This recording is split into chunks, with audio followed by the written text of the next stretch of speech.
And we are live. Hello to all my guys, gals, and non-binary pals of audio, and officially because of this episode, video podcast land. And welcome to another exciting episode of the Bi-Conics Wrestling Podcast. I am one of your 5 lovely hosts for this thing, Mikey.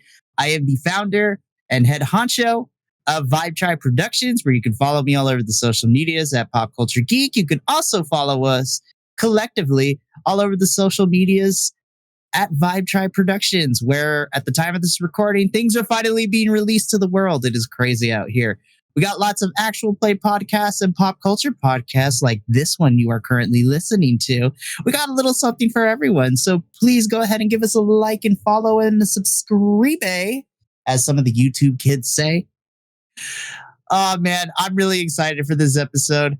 But before we get into the meat and potatoes of what we're going to be talking about this lovely episode, I am joined by my 4 lovely co-hosts who for some reason decided to do this podcast with me. So we're going to go around, do some introductions with them, and then we'll just jump straight into it and we'll not waste any more time.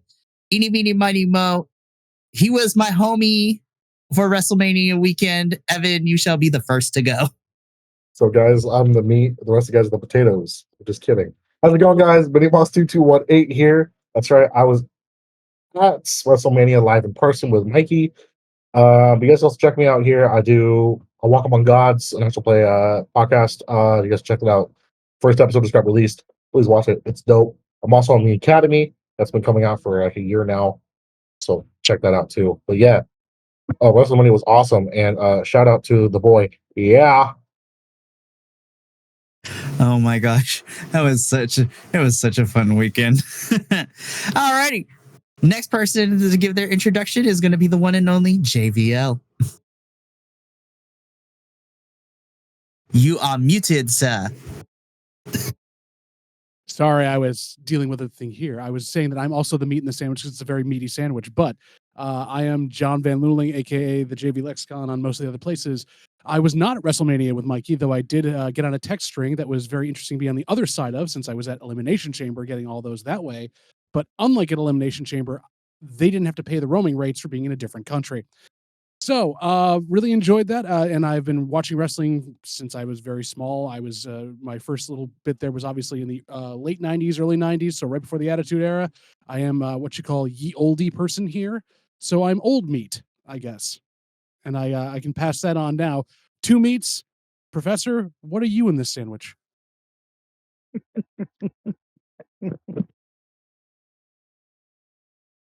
think I'm the smaller left potato hanging off to the side. I don't think I'm actually Armstrong of potatoes. My name's Jon. No, then there'd be no potato. That's the problem. That's the potato that and then you left. lie about they the potato. The red potatoes, and then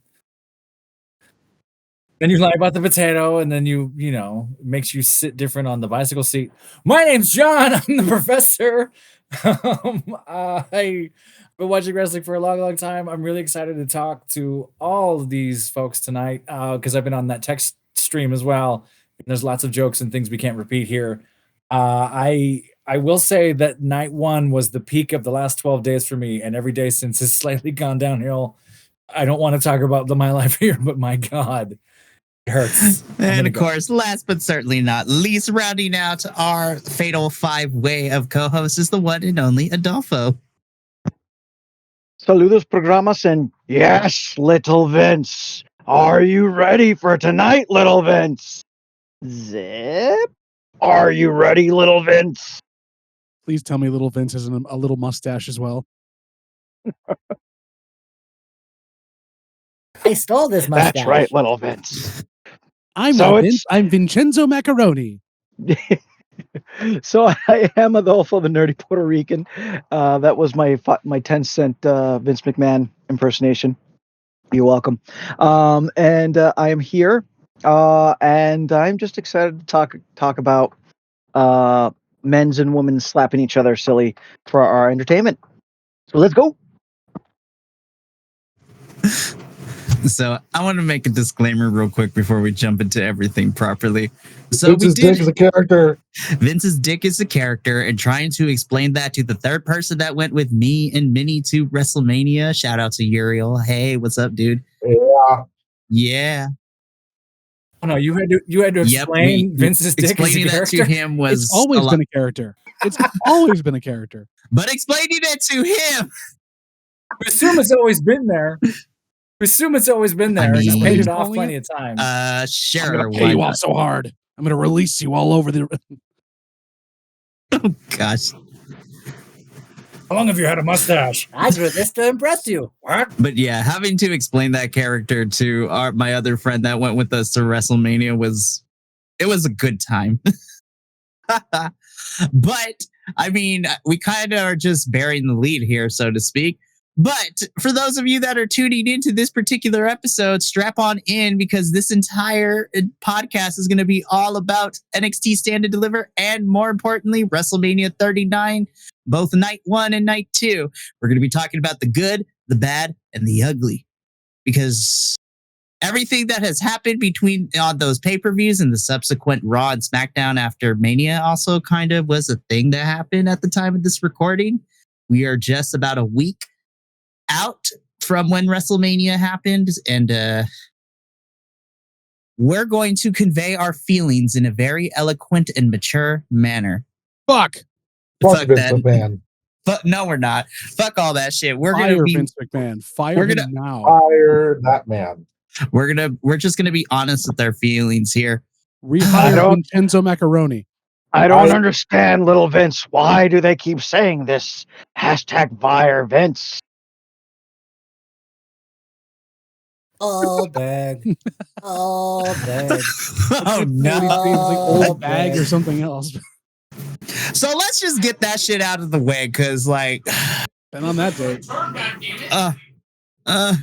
Let's just get it out of the way. So You want to talk match by match, or do you just want to start a collective cauldron? Well, first I want to get some good stuff out of the way, because despite certain results happening over the course of WrestleMania weekend, Saturday and Sunday, myself and Minnie were the next Bi-Conic hosts up to go to an in-live event, and it just happened to be the Super Bowl of WWE Professional Wrestling, which is entitled WrestleMania. And then yeah. You know, I might get us in trouble with some wrestling fans, because night 1 was really great, but Minnie knows my order of the 3 events that we went to that whole weekend, how I ranked them from worst to best. And we'll. Did you have NXT as Stand the and diamond Deliver? of the whole weekend? For me personally, was my favorite, just top to bottom through the card, because Stand and Deliver's card was very, very strong. And it exceeded my expectations. The 5-man North American Championship match was actually. We will get into that, because, oh man, that was beautiful. But WrestleMania was so much fun, and I got to go in person. So me and Minnie, through circumstance, chance, and just because of the fact that there was a ticket available for him, us two, plus another friend of mine, we did the trifecta gauntlet of doing Stand and Deliver and night 1 on Saturday and then night 2 on Sunday. I tried to convince Uriel, the other friend that went with us, to also do the Ring of Honor pay-per-view, but he said that was too much. And so I was like, good, though. it was. So we ended up watching it when we got to where we were staying at on Friday. So before Probably we get a good things, so you didn't see that live. What happened to Dante Martin? Yeah, let's just talk about that, because during that Reach for the Sky ladder match, watching Martin's ankle just completely flip in directions that it didn't need to was it's a disclaimer to any wrestling company or any wrestlers that watch this podcast: stop doing Canadian destroyers from ladders, please. And just stop doing the Canadian destroyer in general. It's been overused. Tables. If you do it to tables outside, you're going to either miss or clip or do something else. But literally, all I can think of was, ooh, Sid Part 2. I was like, I don't think it's supposed to pay that way. That's what it looked exactly like that. Ugh. So Yes. was Ring of Honor in LA Everything too? is. When the circus comes to town, everyone's in town. All the Oh my promotions, gosh. wherever WrestleMania ends up That would've been being, all the nuts. other promotions have some sort of event. So you had Ring of Honor on Friday. The night before on Thursday, you had the Impact Wrestling and New Japan show, Multiverse United, Only the Strong Survive, which, by the way, if anybody has yet to see it, y'all should watch the Hiroshi Tanahashi versus Speedball Mike Bailey match from that pay-per-view, because that was pure perfection. Also, I also normally don't recommend GCW, but El Hijo de Vikingo versus Speedball Mike. Speedball Mike Bailey was the MVP of WrestleMania weekend, and he's not even part of WWE. That man put on like 3 classics. Was that at Effie's Big Gay Brunch, or was that? No, that was that GCW show.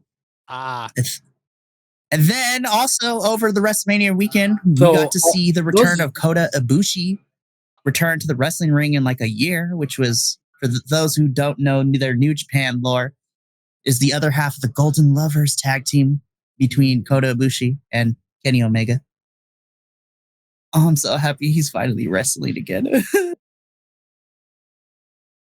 But yes, yeah, there's Stand and Deliver was dope. Yes. We So got there and we had somebody take pictures of us, and it turns out that was the wrestler's parents. yeah, so that was Please reveal. Yeah, what Okay, the hell is the story? What We're happened? walking down and we saw WWE NXT presents Stand and Deliver, and we saw that sign. I was like, let's take a picture in front of it.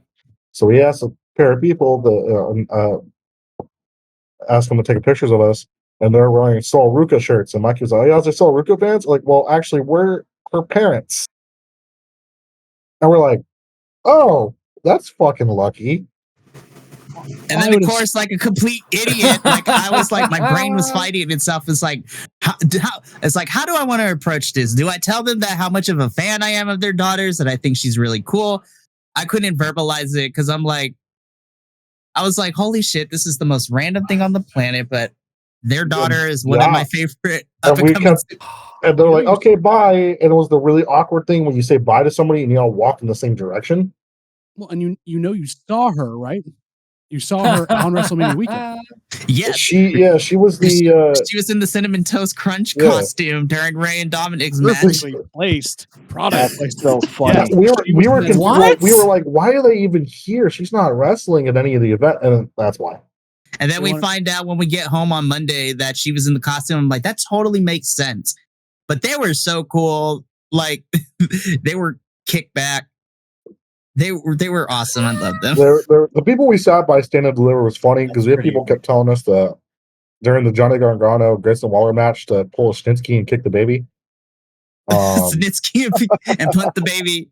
Because of what happened with Gargano's wife coming in. By the way, those kendo stick shots were loud as hell. I believe it. She beat the hell out of Grayson Waller with those things. That was just one of my favorite matches of the night. Okay. Go back to the pre-show match. Yeah, so hailing from the Sun match? Pre-show match. Capri Sun. Capri Sun all match. right, Yep. so really quickly before we jump into the pre-show, so NXT Stand and Deliver took place Saturday morning at the Cryptid Arena, which is formerly called the Staples Center, which is really weird, but whatever. Is it really cryptid or is it crypto? Crypto, whatever. We went to the Cryptid Arena and watched the Capri Sun match. The Staples Center. Yeah, we went to the would Cryptid be match. kinda We cool, saw Capri Sun Like, match. that's way cooler Cryptid than Arena. We saw Capri Sun match between the Loch Ness Monster and Bigfoot. Funny enough, this was the actual WWE event, actually live from Los Angeles, of all places. Actually, in the city, which is even funnier. But I was going to say the Cryptid Arena, you wouldn't be able to find it. I mean, you're right.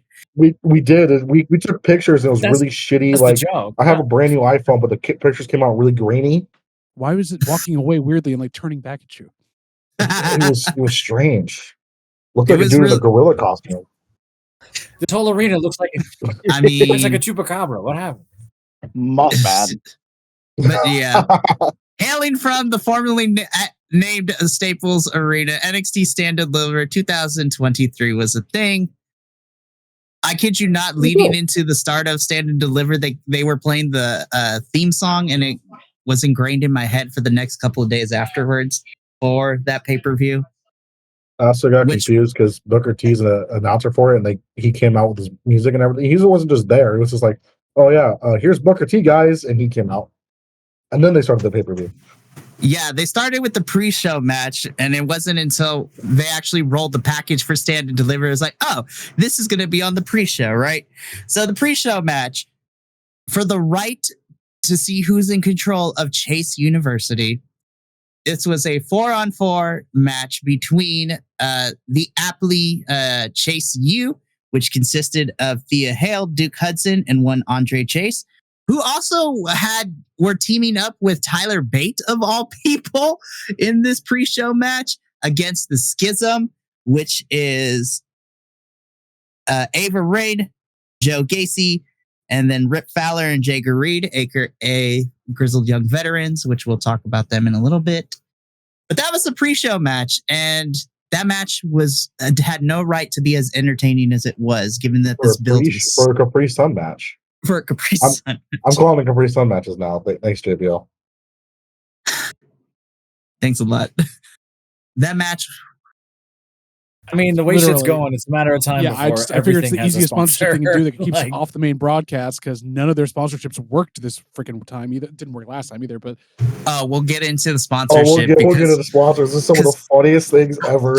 I have beef with the TurboTax because they blue balled us twice at WrestleMania, but we'll talk about that. Well, they really red balled you because that was a red ball in the logo. But still, Jesus, that was so funny. Whoever ran the Titantron on the big screen for night one of WrestleMania needs to get a new job. We'll also talk about that too, because somebody probably got fired that night. But we started off with the Chase University and Tyler Bate versus the Schism. The match went 11 minutes, and it was so entertaining, more than it should have really been, given that the build for this on television was kind of stupid. It was hilarious watching an entire crowd of people go, "Oh, never mind." Oh yeah. So during Bronson Reed's like turn and then return, he pulled a big show. Duke Hudson, supposedly turning on. Yeah, Duke Hudson supposedly turning on Chase U, putting on the Schism shirt, and everyone's like, "You sold out. You sold out." And then like 30 seconds later, when he turned back around and started attacking the Schism, never mind. Never mind. Make up your mind. So there was a lot of. So here's my takeaways from that match. Tyler Bate is awesome in person, live. Watching him do his little shoulder bounce off the rope thing in person was a feat to behold. Thea Hale is so tiny. Really? She's so short, dude. I'm gonna be honest. The only match I was really looking forward to that entire time was Johnny Gargano versus Grayson Waller, because that's the only person I knew who it was Johnny Gargano. So I'm gonna let Mikey talk about this for the most part. Well, I who Dragon Lee is. Yeah. I had a great time. It was a lot of fun. I just had no idea what was going on. Yeah, Thea Hale is really, really tiny, and then also Ava Rain can actually wrestle. So I was like, all right, girl, we know that your dad's The Rock. We know you got the promo skills. Let's see your wrestling ability. She was great. I wish she would have threw a Samoan drop in there, but she didn't. Yeah, we'll probably get that eventually.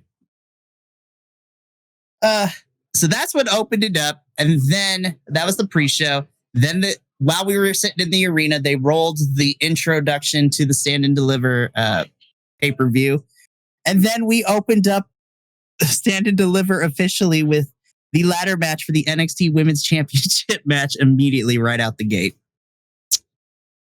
That match was fun. That match was really, really fun. I was just looking at highlights of that actually as we're doing the podcast, so I actually can nail down what we're talking about. There's some good shit in there. It was a lot of fun to watch this match live in person. It was a lot of fun. It ended in a way nobody was expecting. But a lot of these women are really tiny. Yeah. I don't know if any of you can concur, because we've seen so many things live lately. But like, ladder matches on TV are one thing. Seeing the ladder in person and seeing them climb the ladder and make it into shapes and do things and realizing, oh, they're jumping off a friggin' ladder. it just feels totally different when you're in the same Well, space. we of actually that. take a Like, ladder oh, shot, which we'll the talk about danger's right later there. during Edge and Finn Balor's Hell in a Cell match. They're also very loud, and yes, it was intense.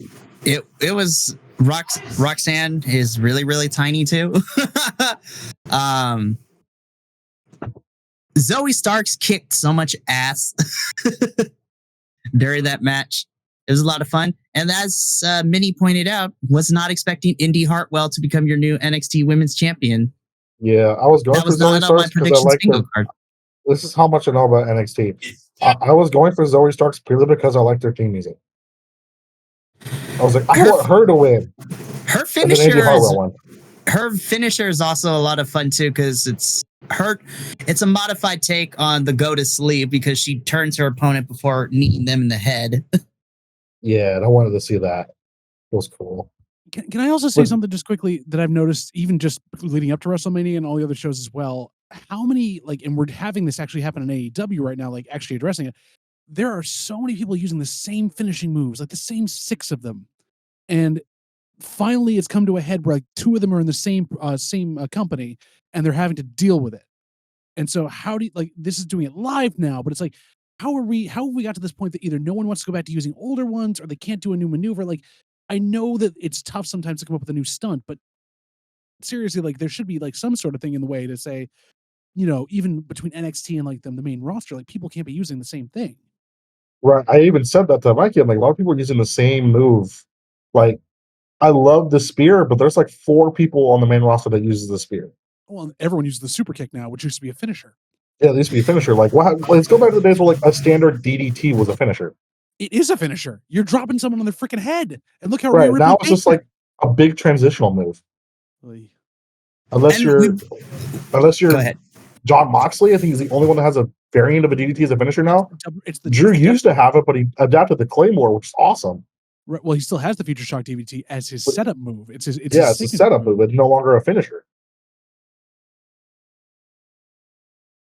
I think what's hard, and this is a tangent, and we don't need to go this direction. It's sort of, what are you physically capable of doing every night, in and out, or whatever? Like what are you can do? Because the spear is usually, I don't want to judge anybody. Either you're a former football player, or you just need something fast so I can throw my shoulder into you and take you down. Like, and what sells to the audience that this is an exclamation point. Well, they even leaned into like Goldberg tough. using the spear more. I mean, purely because of his age, he couldn't hit the jackhammer as much as he used to. But like, can we get more moves like the jackhammer or like a brainbuster as a finisher, or just moves like that? We're not seeing those anymore. Use the jackhammer. Right. I don't know. Which, yeah. I mean, why not? Yeah. We don't even see power bombs as like finishers anymore. We have a couple very like Ray Ripley's finisher is like one of the variations that we see anymore. I think hers is a pump handle though, because that's not a pump handle power bomb. It's a variation, but we don't see bomb. Yeah, it's the same move that Tess used to use. We don't see a lot of power bomb variations. Does it have? That's a dope move. I don't know if I mean the move can be whatever you want it to be, but sometimes the simple Orange Cassidy just punches you in the face, right? Yeah, so and it's Roman Reigns can end the match with Superman punch too. That's the thing. Like, no, not anymore. And like we don't see like Omos as a choke slam, I think, right?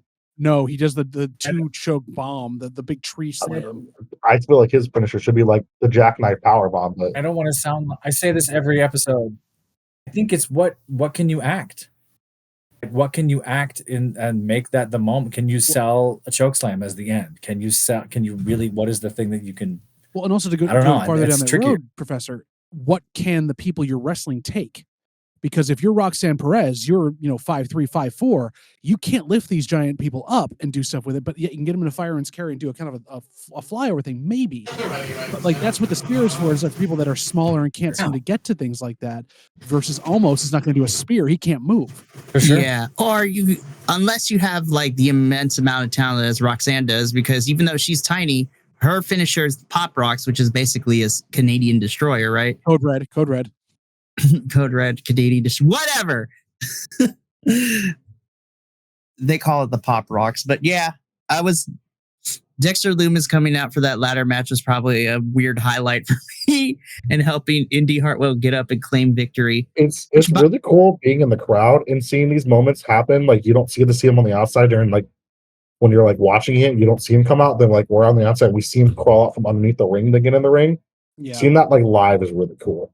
Also, like when they have the lights sort of up and they preset someone that way too, so you see him come out with like a bunch of the camera guys and like a hoodie, and they get underneath, like, because I watched Bray Wyatt do that where he came out from under the ring, and it's like he did his whole thing like that where he came out in the transition period with all the camera guys and a bunch of producers like all walked down, looked like he was part of the group, and then went under the ring.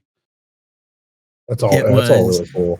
Yeah, and Indy and Zoe had a nice match on NXT following on Tuesday. So that was for the championship too. I was like, we're actually defending titles on TV. Who knew? But that was great.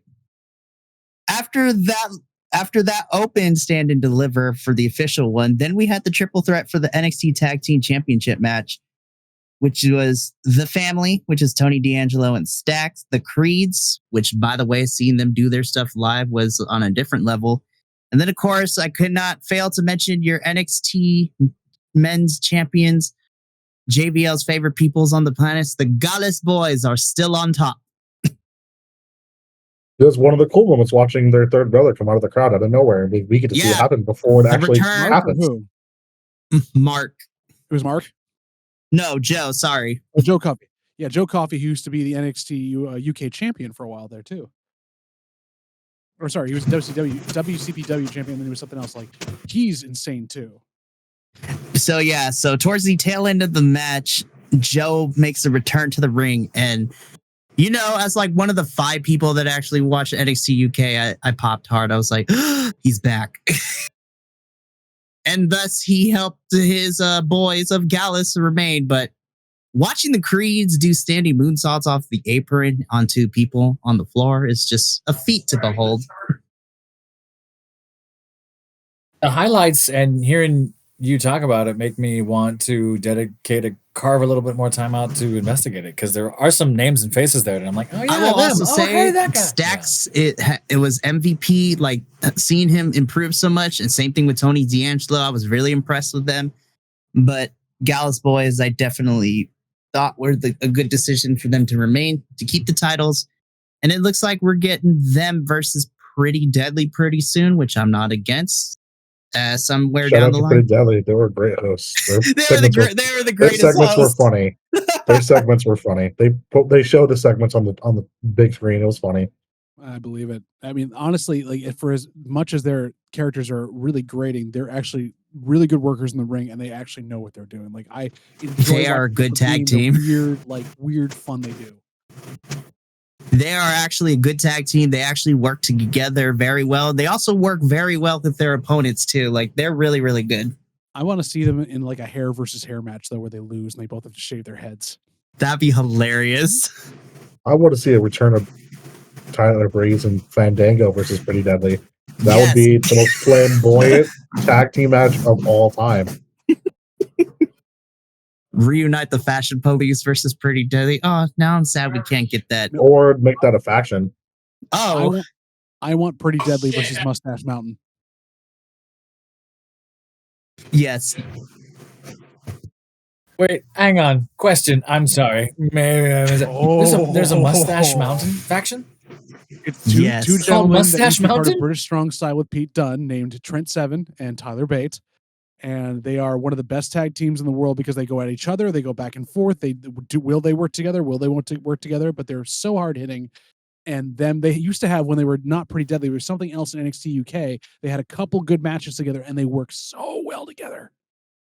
And of course, they also have I'm gonna type this beautiful into Google mustaches. and make sure I check the images. It makes me envious. Speaking of being envious, this next match, best one from Stand and Deliver, just for me, because I'm a sucker for a good spot fest. The Fatal 5-Way for the NXT North American Championship, where you had Wesley defending his title against Axiom, Ilya Dragunov, JD McDonough, and a debuting Dragon Lee. I've become a fan of Ilya Dragunov after that. It sucked that he had to take the pin, but that match was incredible. He didn't have to, but they made him. Yeah. I know. I was like, JD could have taken the pin, but whatever. They should have made JD take the pin, But when I tell you, this match did not, from the moment the bell rang to the moment that it ended, it was just on like the full foot on the throttle, like 90 miles per hour. Holy shit, you guys, when I tell you that this was probably my favorite match of the whole entire weekend when we were there, like, what really made that match awesome was the spot that ended it. yes, because like Ilya goes and he hits Dragon Lee at the same time Wesley comes in and does his finisher, the cardio kick. At the same time, all this is going down. But seeing Axiom do like that standing drop kick to the chin of Wesley at the halfway through the match, it was just devastating. Watching Ilya go ham and kill people. He did it while Wesley was doing a backflip.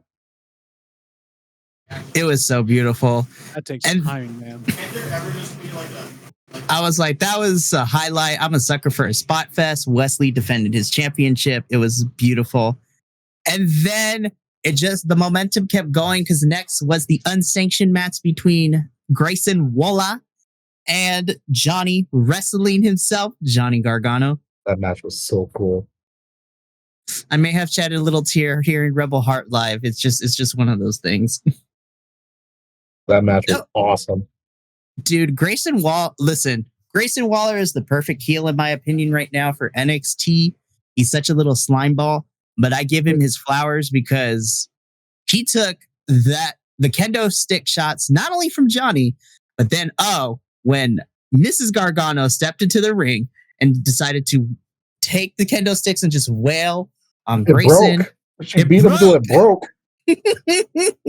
I mean, wouldn't you do that too if you got near their son and like started doing all that stuff? Right. Also Grayson Waller's coast to coast drop kick with a steel. Like, I almost feel like I was watching old school Shane McMahon match seeing that. I wouldn't say that because Grayson Waller didn't break his knee. That is very true. We'll talk about that when we get to night 2. But the craziest moment is when Johnny put the chair on Grayson and he hit him with the other steel chair, and that thing spun like so many times before it came flying off. It fell off of him. Oh, that was great. That was such a cool match. That was a lot of fun, and Johnny definitely deserved the win. Now, can we get him back on the main roster and have him doing something, please? Well, let's put him on SmackDown. Let's put him on SmackDown. Let's put him in the US title picture. Come on, give him something. I say put him on SmackDown because if the rumors are to be believed of what's happening right now, I think he's safer on SmackDown than Raw, but Let's hope so. Let's hope so.